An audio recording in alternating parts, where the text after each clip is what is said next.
It's Gaz back again for another video.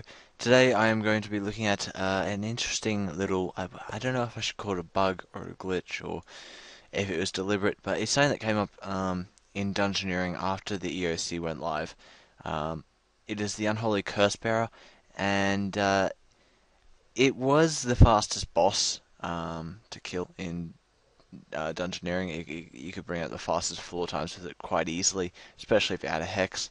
Obviously, Dungeoneering bosses are no longer weak to any specific style, so Hex doesn't absolutely destroy it anymore that I know of. It might. I don't actually have a Hex myself, but I guess we'll soon find out. I'm going to be using a Sagittarian shortbow with Sagittarian arrows, and I'll show you how melee does against it as well. I'm not going to be using mage because I don't have many mage binds. Anyway, I'll be back in a moment. Once I found the boss. Okay, so guys, I'm back now. I'm outside. As you can see, I've got the Unholy Cursebearer boss. I'll be killing it in a moment. I'm just going to clear this room and then I'll show you what I did to kill it. Okay, so let's take a look. I'm going to be soul splitting. I'm using Desperado Ring. I think, let's check what tier this is. Customize. Oh, pin. Okay, so it is tier 7, I think. Yep, tier 7 Desperado Ring, so plus 17% range levels when attacking. Sagittarian chaps. I only have a Stego leather body because I haven't gone to get a Sagittarian body yet.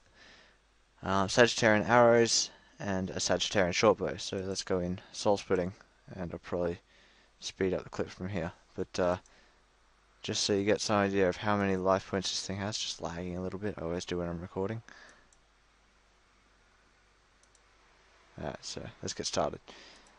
I'm just using basic abilities, and look, already you can see I'm hitting thousands of life points worth of damage, and it's hardly made even, you can hardly see even the red dot there. This is a ridiculously overpowered boss at the moment. So it's not fun to kill. I'm going to probably speed up the clip here. Okay, so while that's playing itself out, and obviously it does take quite a while, and there's a little interlude where I discuss something else. I want to ask you guys about other vids that you want me to make. I know I don't have that, well, we don't have that many subscribers at the moment. But I really do want to know, I kind of want you guys' input on what sort of videos you want me to make. I've had requests for more PVM guides, and I'm working on a Saradomin guide at the moment, but I'm trying to get the best gear I can for that, so it's still in the works. A friend of mine recommended that I make a guide on the skeletal horde training method for combat. I don't know, I've already seen 2 or 3 videos on that. Bodhi, I know, did a very well. He linked to the original copy of the video, which is, a very good thing of him to do. Anyway, just give me your input on what you want to see. What you want to see. Get back to me on that. I really do like your guys' input, and I'm going to try and release exactly what you want. Anyway, back to the video now. Okay, so as you can see, I just died. This boss is ridiculously overpowered, so I'm going to change into a full melee setup so you can see that it is actually no different using any of the other combat styles. So, primal plate, primal legs, berserker ring, tier 8 or tier 7, one or the other, I'm not sure which, and prom 2H. So I'm going to head back now. Let's get back there, and I'll show you what it's like again. I'm speeding up the clip because this is very boring, just watching me bash away at the Unholy Cursebearer. I do want to know, because even since I released the video on the Zami boss, I've had recommendations on how to do it better, which I agree with. Some of them were very good. I want to know if you guys want me to redo that, including the updates, or if I should just put the changes in the description. Like I said, I want you guys' input. Get back to me if you can. Anyway, recording starts up again. Go.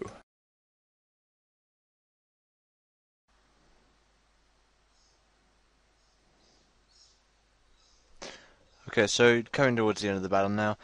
Melee has actually been a little bit more effective for me. I don't know if that's because I'm wearing full primal as opposed to having the stego leather body or whatever it was.